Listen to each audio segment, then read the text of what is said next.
আসসালামু আলাইকুম সুপ্রিয় ভিউয়ার্স, আজকে কিন্তু একদম সবার পছন্দের স্পেশাল টাকি মাছের ভর্তা করে দেখাবো। একদম শুরু থেকে শেষ পর্যন্ত সম্পূর্ণ স্টেপ এই ভিডিওতে পেয়ে যাবেন। আশা করি সম্পূর্ণ ভিডিও দেখে যাবেন। প্রথমেই আমি পানি এবং সামান্য হলুদ দিয়ে এই টাকি মাছগুলো সেদ্ধ করে নিলাম। তারপরে এই মাছগুলো কিন্তু কাটা থেকে মাছগুলো সুন্দর করে বেছে নিতে হবে।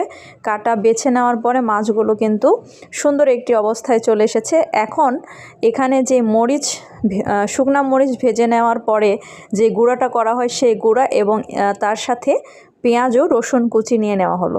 তার সাথে দিলাম পরিমাণ মতো লবণ দিয়ে এই মশলাটা সুন্দর করে মেখে তৈরি করে নিতে হবে।